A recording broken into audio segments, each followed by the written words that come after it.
ശാന്താകാരം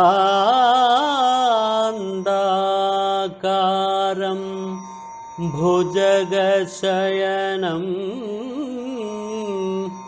പത്മനാഭം സുരേശം വിശ്വാധാരം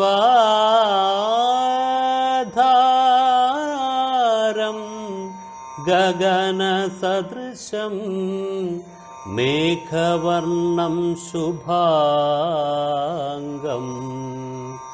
ലക്ഷ്മീകാന്തം കമലനയനം യോഗിഹൃദ്ധ്യാനഗമ്യം വന്ദേ വിഷ്ണും ഭവഭയഹരം സർവലോകൈകനാഥം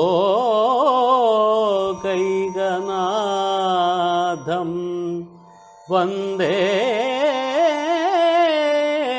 വിഷ്ണും ഭവഭയഹരം സർവലോകൈകനാഥം. ആളിനും പേരിനും തമ്മിൽ വ്യത്യസ്തതകളുണ്ട്. താങ്കളുടെ പേരല്ല, താങ്കൾ ആരെന്നാണ് ചോദ്യം. അപ്പോ സാധാരണയായിട്ട് ആരും പറയാം ഞാൻ ഈ ശരീരമാണ്. ഈ ശരീരത്തെ നാമായിട്ട് ധരിച്ചു വച്ചിരിക്കുന്നു. അത് സ്വാഭാവികമാണ്. അനേക ജന്മങ്ങളിലൂടിയിട്ട് നമ്മുടെ മനസ്സിൽ ഉറച്ചു പോയിരിക്കുന്ന ഒരു തെറ്റിദ്ധാരണയാണ്. ഞാൻ ഈ ശരീരമാണ്, അതുകൊണ്ടാണ് ഞാൻ ഇപ്പോൾ ആകെ മെലിഞ്ഞുപോയി, അല്ലെങ്കിൽ ഞാൻ ആകെ തടിച്ചുപോയി, എനിക്ക് ഭാരം കൂടുതലാണ്, അല്ലെങ്കിൽ എനിക്ക് ഭാരം കുറവാണ്, ഞാൻ ജനിച്ചിട്ട് ഇത്ര വർഷമായി, എനിക്ക് ഇത്ര വയസ്സുണ്ട്, ഇങ്ങനെയൊക്കെ പറയുന്നത് അതുകൊണ്ടാണ്.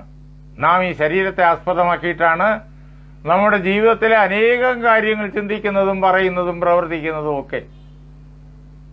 കുറേയൊക്കെ അത് വേണം ജീവിതത്തിൽ, ലൗകിക ജീവിതത്തിൽ, സമൂഹത്തിൽ അത് വേണം. പക്ഷേ അത് നമ്മുടെ ആധ്യാത്മിക മണ്ഡലത്തിലേക്ക് കയറുമ്പോൾ അതിനെ വേർതിരിച്ച് നമ്മൾ അറിയണം, മാറ്റി നിർത്തണം.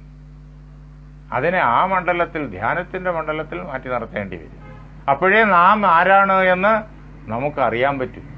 ഞാൻ ഈ ശരീരമാണ് ധരിക്കുമ്പോൾ ശരീരത്തിന് ഒരു രോഗം വന്നാൽ അയ്യോ എനിക്ക് രോഗം വന്നു, വേദനയായി, ദുഃഖമായി, ഭയമായി, രോഗം കൊണ്ട് ഏതെല്ലാം പ്രകാരത്തിലുള്ള ക്ലേശങ്ങൾ വരാം.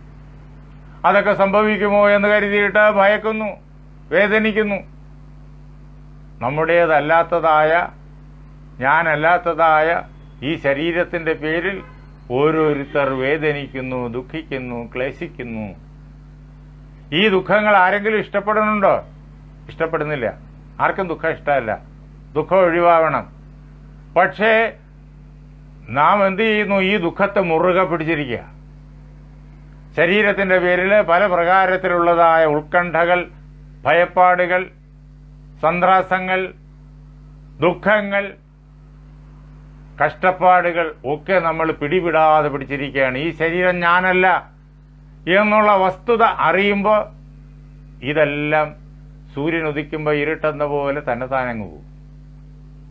ശരീരം അതിന്റെ രീതിക്ക് പ്രവർത്തിച്ചുകൊണ്ടേയിരിക്കും. ഒരു കുഴപ്പമില്ല.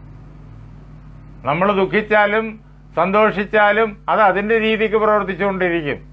ഒരു മാറ്റവും ഇല്ല. പക്ഷെ ഈ ദുഃഖം, നമ്മുടേതല്ലാത്തതായ ദുഃഖം, വെറുതെ എന്തിനാ പിടിച്ചു വയ്ക്കുന്നേ? ദുഃഖം ആർക്കും ഇഷ്ടമല്ല. പക്ഷേ ദുഃഖത്തെ നമ്മൾ വിടുകയില്ല. നമ്മളാണ് ദുഃഖത്തെ പിടിച്ചു വച്ചിരിക്കുന്നത്. ദുഃഖം നമ്മുടെ സൃഷ്ടിയാണ്. ഇനി കുറെ കൂടി ചിന്തിക്കുന്ന ആളുകൾ പറയും ഞാൻ ഈ ശരീരം മാത്രമല്ല, ഈ മനസ്സുകൂടിയാണ്. ശരീരവും മനസ്സുമാണ് ഞാൻ. അത് കുറച്ച് ആളുകളേ ഉള്ളൂ. അധികം പേര്, എല്ലാവരും ഞാൻ ഈ ശരീരമാണെന്ന് ധരിക്കും. ഏറിയ പങ്കും ശരീരം മാത്രമാണ് എന്ന് ധരിക്കും. കുറെ ആളുകൾ ഞാൻ ഈ ശരീരവും മനസ്സുമാണെന്ന് ധരിക്കും. അപ്പോൾ മനസ്സിനെ ബാധിക്കുന്നതായ ദുഃഖങ്ങളും വേവലാതികളും ഒക്കെ കൂടുതൽ ദുഃഖത്തിന് കാരണമാകും. കുറെ കൂടി ചിന്തിക്കുന്ന ആളുകൾ ധരിക്കും ഞാൻ ഈ ശരീരവും മനസ്സും മാത്രമല്ല ബുദ്ധിയും കൂടിയാണ് എന്ന് ധരിക്കും. അങ്ങനെ പറയും ഞാൻ ഈ ശരീരവും മനസ്സും ബുദ്ധിയുമാണ് നമ്മുടെ സുഹൃത്തിന്റെ ചോദ്യം നീ ആരാണ് എന്ന്, അതിനുള്ള മറുപടിയാണ് ഞാൻ ഈ ശരീരവും മനസ്സും ബുദ്ധിയുമാണ്. ഞാനല്ലാത്ത ശരീരമനോബുദ്ധികളെ ഞാനായിട്ട് നാം പിടിച്ചു വച്ചിട്ട് നമ്മുടെ ഓരോരുത്തരുടെയും ഉള്ളിലിരിക്കുന്ന എനിക്ക് ഈ ശരീരത്തിന്റെ രൂപം കൊടുത്തിരിക്കുന്നു. എനിക്ക് ഈ ശരീരത്തിന്റെ രൂപം നമ്മൾ ആരോപിച്ചു വച്ചിരിക്കുകയാണ്. അതാണ് ഈ ഫോട്ടോ കാണിച്ചിട്ട് ഇതെന്റെ ഫോട്ടോയാണെന്ന് പറയും. കാരണം എന്റെ രൂപമാണിത്. രൂപമില്ലാത്ത എനിക്ക് നമ്മൾ രൂപത്തെ ആരോപിക്കുന്നു. നാമമില്ലാത്ത എനിക്ക് നാമത്തെ ആരോപിക്കുന്നു. അതേപോലെ തന്നെ മനസ്സിന്റെ ഫോട്ടോ കാണിക്കാൻ പറ്റില്ല. പക്ഷെ മനസ്സിലെ ദുഃഖങ്ങളും കോലാഹലങ്ങളും ഒക്കെ വാക്കുകളിലൂടെയും പ്രവൃത്തികളിലൂടെയും പ്രകടമാക്കാം. അങ്ങനെ കാണിക്കുന്നു. ഇങ്ങനെ നമ്മുടേതല്ലാത്തതായ രൂപങ്ങളെ, ഭാവങ്ങളെ, അനുഭവങ്ങളെ, തത്രപ്പാടുകളെ ഒക്കെ നമ്മുടെ മുകളിൽ നാം തന്നെ കെട്ടിവെച്ച് ദുഃഖിക്കുന്നു. അതേസമയം ദുഃഖത്തെ ഇഷ്ടപ്പെടുന്നുമില്ല. അതാണതിൽ വലിയ രസം. ദുഃഖത്തെ ഇഷ്ടപ്പെടുന്നില്ല, ഒഴിവാക്കാൻ ആഗ്രഹിക്കുന്നു. പക്ഷേ നമ്മുടേതല്ലാത്ത ദുഃഖത്തെ നമ്മൾ പിടിവിടുകയുമില്ല. ഇതിന് എല്ലാത്തിനും അപ്പുറത്ത്, ശരീരത്തിനും മനസ്സിനും ബുദ്ധിക്കും ഒക്കെ അപ്പുറത്ത് വേറൊരു വസ്തുതയുണ്ട്. ആ വസ്തുതയാണ് ആത്മാവ്. അത് ആ ഈശന്റെ പ്രതിബിംബമാണ്. നമ്മുടെ ശരീര മനോബുദ്ധികളുടെ ഉള്ളിൽ ഉള്ളതായ പ്രതിബിംബം. അതിനെ അധികം പേരും അറിയുന്നില്ല, അറിയാൻ ആഗ്രഹിക്കുന്നുമില്ല. ആരെങ്കിലും പറഞ്ഞു കഴിഞ്ഞാൽ ചെവി പൊത്തും. എനിക്കിതൊന്നും കേൾക്കണ്ട, ഇതൊക്കെ വേദാന്തം, ഇതൊന്നും കേൾക്കേണ്ട. വേദാന്തം വെച്ചാൽ അറിവിന്റെ പരകാഷ്ഠ എന്നാണ് ആ വാക്കിന്റെ അർത്ഥം. ഇതൊന്നും എനിക്ക് കേൾക്കേണ്ട കാര്യമില്ല, എനിക്ക് ഈ ദുഃഖങ്ങൾ മതി എന്നാണ് പിന്നെ അതിൽ നിന്നിട്ട് നമ്മൾ മനസ്സിലാക്കേണ്ടത്. എനിക്ക് പണം വേണം, എനിക്ക് പ്രതാപം വേണം, എനിക്ക് സ്ഥാനമാനങ്ങൾ വേണം, അതിനെനിക്ക് ഒരുപാട് ജോലികളുണ്ട്, അങ്ങോട്ട് പോകണം, ഇങ്ങോട്ട് പോകണം, അത് ചെയ്യണം, ഇത് ചെയ്യണം. ഇങ്ങനെ പറഞ്ഞിട്ട് ഞാൻ ആരാണ് എന്നുള്ള സത്യം അറിയാൻ നിൽക്കാതെ ഓടും. ഇങ്ങനെ പണമുണ്ടാക്കാനും പ്രതാപമുണ്ടാക്കാനും ഓടി നടന്ന് പലരുമായിട്ട് വഴക്കുണ്ടാക്കി, പലരുമായിട്ട് അടിയുണ്ടാക്കി, എന്തൊക്കെ കോലാഹലങ്ങളാ ലോകത്ത് ഓരോരുത്തരുണ്ടാക്കണേ. ഫലം ദുഃഖം. അവസാനം എന്തൊക്കെ നേടാൻ ഓടി നടന്നിട്ട് എന്തൊക്കെ നേടി എന്ന് ആലോചിക്കുമ്പോൾ, അലക്സാണ്ടർ പോലും ആലോചിച്ചപ്പോൾ ഒന്നും നേടിയില്ല, ഒന്നും കൊണ്ടുപോണില്ല. ബാബിലോണിയിൽ വെച്ച് മരിച്ചുപോയി. ആയിരക്കണക്കിന് ആളുകളുടെ മരണത്തിന് കാരണം ഉണ്ടാക്കി. ഒന്നും നേടാൻ പറ്റിയില്ല. ചെറുപ്പത്തിലേ മരിച്ചു. ബാബിലോണിയിൽ വെച്ച് കൊതുക് കടിച്ചിട്ട് മരിച്ചു, മലേറിയ കൊണ്ട് മരിച്ചു. മാത്രമല്ല അതിനു മുമ്പ് നല്ലൊരു വെട്ടും കിട്ടിയിരുന്നു, അതിൽ നിന്നിട്ട് മോചിച്ചില്ല. ഇത് രണ്ടും കൂടിയായപ്പോഴേക്കും അദ്ദേഹത്തിന്റെ ആ ലോകം മുഴുവൻ കീഴ്പ്പെടുത്തുക എന്നുള്ള സ്വപ്നം തീർന്നു. ഇങ്ങനെ ഓരോ മനുഷ്യരും മറ്റുള്ളവരെ ഉപദ്രവിച്ച് പലതും നേടാൻ ശ്രമിച്ചിട്ട് തകരുന്നു. നന്മയുടെ മാർഗത്തിലൂടെ എന്തും നേടാം, ധർമ്മത്തിന്റെ മാർഗത്തിലൂടെ എന്തും നേടാം, അതൊരിക്കലും കുറ്റമല്ല. പക്ഷേ ആ മാർഗം അവലംബിക്കുന്ന ആളുകൾ നേട്ടങ്ങൾക്ക് വേണ്ടി ചുരുക്കം. അധർമ്മത്തിന്റെ മാർഗത്തിലൂടെ ജോലി ചെയ്യാതെ എളുപ്പത്തിൽ കോടികൾ ഉണ്ടാക്കുക എന്നുള്ളതാണ് അധികം പേരുടെയും പന്ഥാവ്. അത് ആസുരി ബുദ്ധിയാണ്. തന്മൂലം പതനം ഉണ്ടാകുന്ന, അവസാനം കണക്കെടുക്കുമ്പോൾ പതനം. നന്മയുടെ മാർഗത്തിലൂടെ, ധർമ്മത്തിന്റെ മാർഗത്തിലൂടെ സമ്പത്ത് ഉണ്ടാക്കുന്ന ആളുകൾ ആ സമ്പത്തിനെ ലോക നന്മയ്ക്ക് വേണ്ടി വിനിയോഗിക്കും, സമൂഹത്തിന്റെ നന്മയ്ക്ക് വേണ്ടി വിനിയോഗിക്കും, രാജ്യത്തിന്റെ നന്മയ്ക്ക് വേണ്ടി വിനിയോഗിക്കും, ജീവരാശിയുടെ നന്മയ്ക്ക് വേണ്ടി വിനിയോഗിക്കും. സമ്പത്ത് കുന്നുകൂട്ടി വെച്ചതുകൊണ്ട് തനിക്കൊന്നും നേടാനില്ല എന്ന് നന്മയുടെ ഉറവിടങ്ങളായിട്ടുള്ള മനുഷ്യർ തിരിച്ചറിഞ്ഞിട്ട് കഠിനാധ്വാനം ചെയ്ത് സത്യസന്ധമായി അധ്വാനിച്ച് സമ്പത്തുണ്ടാക്കി മറ്റുള്ളവരുടെ നന്മയ്ക്ക് വേണ്ടിയിട്ട് അതിനെ വിനിയോഗിക്കും. സ്കൂളുകൾ ഉണ്ടാക്കാൻ, കോളേജുകൾ ഉണ്ടാക്കാൻ, ആസ്പത്രികൾ ഉണ്ടാക്കാൻ. ഇതൊന്നും കച്ചവടമാക്കാനല്ല, മറ്റുള്ളവരെ സേവനം ചെയ്യാൻ വിനിയോഗിക്കും. അതാണ് ധർമ്മത്തിന്റെ മാർഗത്തിലൂടെ സമ്പത്തുണ്ടാക്കി ധർമ്മത്തിന് വേണ്ടിയിട്ട് പ്രവർത്തിപ്പിക്കണം. എങ്കിൽ ഉള്ളിൽ യോഗം തെളിഞ്ഞു വരും. യോഗം തെളിയാനുള്ള മാർഗം അതാണ്. യമം നിയമം എന്നെല്ലാം അഷ്ടാംഗ യോഗ പദ്ധതിയിൽ നമ്മൾ ആദ്യം കേൾക്കും. അതാണ് ഈ പറഞ്ഞ കാര്യം. യമവും നിയമവും ഉറച്ചു കഴിഞ്ഞാൽ ധാർമ്മികമായി അധ്വാനിച്ച് ധാർമ്മികമായി സമ്പത്ത് നേടി ധർമ്മകർമ്മങ്ങൾക്ക് വേണ്ടിയിട്ട് വിനിയോഗിക്കും. അതാണ് ജീവിതത്തിന്റെ മാർഗം. അങ്ങനെയുള്ളവരുടെ ഉള്ളിലുള്ള ആത്മ ചൈതന്യം തെളിയും. ഞാൻ ശരീരവും മനസ്സും ബുദ്ധിയുമല്ല, ഞാൻ ആത്മാവ് തന്നെയാണ്, ഇതിന്റെ ഉള്ളിലിരിക്കുന്ന ആത്മാവ് തന്നെയാണ് എന്ന് അനുഭവിച്ചറിയും. കടലാസിന്റെ പുറത്തിരിക്കുന്ന ആ കണ്ണാടിക്കട്ടയെ എടുക്കുമ്പോൾ ആ കണ്ണാടിക്കട്ടയിൽ ഒരു നിറവും പുരണ്ടിരിക്കുന്നില്ല എന്ന് മനസ്സിലാക്കുന്നത് പോലെ ഈ ശരീര മനോബുദ്ധികളിൽ നിന്ന് വേറെയാണ് ഞാൻ എന്ന ആത്മാവ് എന്നറിയുമ്പോൾ, കണ്ണാടിക്കട്ടയെ കൈകൊണ്ടെടുക്കാം, അതേപോലെ ആത്മാവിനെ കൈകൊണ്ടെടുക്കാൻ പറ്റൂലല്ലോ. അതിനെ അറിവുകൊണ്ട് വേർതിരിച്ച് കാണും. അറിവുകൊണ്ട് ആ ആത്മാവിനെ വേർതിരിക്കുമ്പോൾ ശരീര മനോബുദ്ധികളിൽ നിന്നിട്ട് വേറെയാണിത് എന്ന് കാണുമ്പോൾ ആ ആത്മാവും പരമാത്മാവും രണ്ടല്ല, ഒന്ന് തന്നെയാണ് എന്നുള്ള പ്രത്യക്ഷമായ അനുഭവം ഉണ്ടാകും. ഇതാണ് യോഗം, ജീവാത്മ പരമാത്മ ഐക്യം. ആ യോഗം ഈ 6 ദർശനങ്ങളും നമുക്ക് നൽകുന്നു. അവരവർക്ക് ഇഷ്ടമുള്ള മാർഗത്തിലൂടെ പോകാം. വളരെ വേഗത്തിൽ ഈ പരമലക്ഷ്യത്തിൽ ഞാൻ ബ്രഹ്മം തന്നെയാണ് എന്ന പ്രത്യക്ഷമായ അനുഭവത്തിൽ എത്തിച്ചേരാൻ ഉപയോഗിക്കാവുന്ന മാർഗമാണ് രാജയോഗം. അതാണ് രാജയോഗത്തിന്റെ പ്രത്യേകത. വളരെ വേഗത്തിൽ എത്തിച്ചേരാൻ. പക്ഷേ അതിത്രയ്ക്കും കഠിനമായി അധ്വാനിക്കണം. എവറസ്റ്റിന്റെ മുകളിൽ കയറണമെങ്കിൽ, അല്ലെങ്കിൽ അതേപോലുള്ള ഒരു പർവ്വതത്തിന്റെ മുകളിൽ കയറണമെങ്കിൽ നമ്മൾ പരിശ്രമിച്ച് മുകളിലേക്ക് ചൂട് വെച്ച് കയറണം. വേഗത്തിലെത്തണമെങ്കിലോ ഓടിക്കയറണമെങ്കിൽ ആയാസമുണ്ട്, അധ്വാനമുണ്ട്. ആ അധ്വാനം ചെയ്യണം.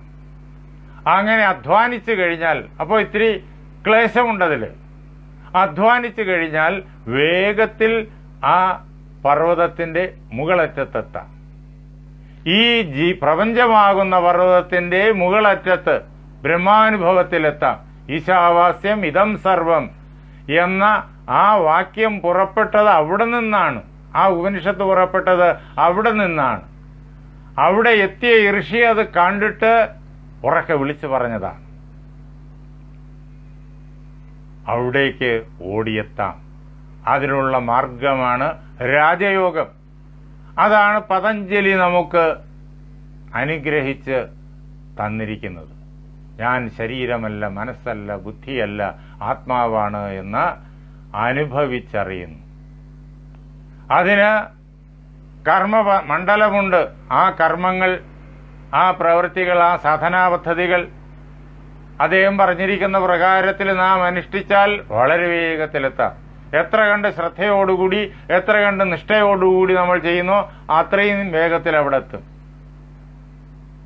ഈ അവസരത്തിൽ ഒരുപക്ഷെ ചോദിച്ചേക്കാം, ഞങ്ങൾക്ക് മോക്ഷം വേണ്ടെങ്കിലോ,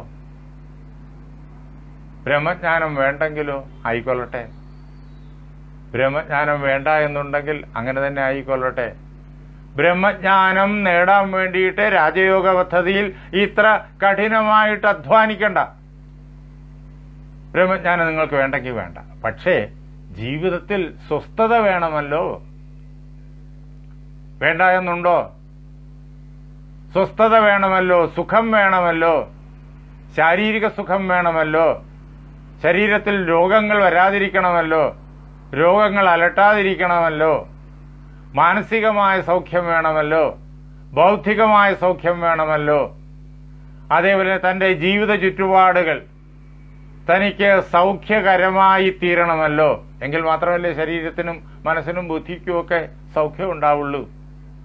തന്നോടൊപ്പം സഹകരിക്കുന്ന ആളുകൾ, ഒരാൾക്കും ഒറ്റയ്ക്ക് ജീവിക്കാൻ പറ്റൂലല്ലോ. ഒരു സമൂഹമായിട്ടല്ലേ ജീവിക്കാൻ പറ്റൂ, കുടുംബമായി, സമൂഹമായി. അങ്ങനെ തന്നോടൊപ്പം ഈ ഭൂമിയിൽ കഴിയുന്ന ആളുകളും മനുഷ്യരും മൃഗങ്ങളും പക്ഷികളും വൃക്ഷങ്ങളും ഒക്കെ അവയുമെല്ലാം നമ്മുടെ ജീവിതത്തിന്റെ ഭാഗമാണ്. നെൽച്ചെടി നെല്ല് ഉൽപ്പാദിപ്പിച്ചില്ലെങ്കിൽ നമുക്ക് ഭക്ഷണമില്ല. നാം ഓർക്കണം, വൃക്ഷങ്ങൾ സൂര്യപ്രകാശത്തെ ഇങ്ങനെ പഴങ്ങളായും ഇലകളായും ഒക്കെ രൂപാന്തരപ്പെടുത്തിയില്ലെങ്കിൽ നമുക്ക് ഭക്ഷണമില്ല. ഭക്ഷണമില്ലെങ്കിൽ നമ്മളില്ല. അങ്ങനെ ഈ പ്രപഞ്ചത്തിലുള്ള എല്ലാ ജീവികളുമായിട്ടും നമ്മൾ ബന്ധപ്പെട്ടിരിക്കുന്നു നമ്മുടെ നിലനിൽപ്പിന്. അങ്ങനെ അവയെല്ലാം നമുക്ക് അനുകൂലമായി വരണം എന്നുണ്ടെങ്കിൽ അതിന് നാം എന്ത് ചെയ്യണം എന്ന് ചിന്തിക്കണം. ഈ ആനുകൂല്യം നമുക്ക് വരണമല്ലോ. അവയെല്ലാം അനുകൂലമായിരുന്നാലല്ലേ നമുക്ക് സുഖമുണ്ടാവുള്ളൂ. പ്രകൃതി നമുക്ക് അനുകൂലമല്ല. ഭക്ഷണമില്ല, കഴിക്കാൻ ഭക്ഷണമില്ല. അല്പം ലഭിക്കുന്ന ഭക്ഷണം വാങ്ങാൻ പറ്റാത്ത തീവിലയാണ്. എന്തു ചെയ്യും? അപ്പോ എല്ലാം നമുക്ക് അനുകൂലമായി വരണ്ടേ? അങ്ങനെയുള്ള സൗഖ്യം വേണ്ട എന്ന ആർക്കെങ്കിലും അഭിപ്രായമുണ്ടോ? ഇല്ലല്ലോ. എല്ലാവർക്കും സൗഖ്യം വേണമല്ലോ. ദുഃഖം ആരും ഇഷ്ടപ്പെടുന്നില്ലല്ലോ. അതിനും അവശ്യം പിന്തുടരേണ്ട മാർഗമാണ് ഈ രാജയോഗം. രാജയോഗത്തിന്റെ ആദ്യത്തെ 4 അംഗങ്ങൾ മുഖ്യമായും അതിനു വേണ്ടിയിട്ട് കൂടിയാണ്. ആരാണോ രാജയോഗത്തിന്റെ ഈ പദ്ധതികളെ ലംഘിക്കുന്നത് അവർക്ക് ഈ പറഞ്ഞതായ സൗഖ്യങ്ങൾ നേടിയെടുക്കുക എളുപ്പമല്ല. ശരീരത്തിൽ നിന്ന് രോഗത്തെ അകറ്റി നിർത്തണം. മനസ്സിൽ നിന്നിട്ടും ബുദ്ധിയിൽ നിന്നിട്ടും രോഗങ്ങളെ അകറ്റി നിർത്തണം. തന്റെ കുടുംബജീവിതത്തിൽ ആരോഗ്യമുണ്ടാകണം. സമൂഹ ജീവിതത്തിൽ ആരോഗ്യമുണ്ടാകണം. അതിന് ഏറ്റവും പറ്റിയ ഉപാധി അത് രാജയോഗമാണ്. ആ രാജയോഗത്തിന്റെ ഭാഗമായി നിൽക്കുന്ന ഹഠയോഗമാണ്. അങ്ങനെ പരമമായിരിക്കുന്ന ബ്രഹ്മസാക്ഷാത്കാരത്തിന് വേണ്ടിയിട്ടുള്ള ഉപകരണമാണിത്. അതേപോലെ തന്നെ ലൗകിക സുഖം മാത്രമേ ആഗ്രഹിക്കുന്നുള്ളൂ എങ്കിൽ പോലും അതിനു വേണ്ടിയിട്ടുള്ള ഉപകരണം കൂടിയാണിത്. എങ്ങനെയാണ് ഇത് അതിനെല്ലാം ഉപകരിക്കുന്നത് എന്ന് തുടർന്ന് നാം ചിന്തിക്കും.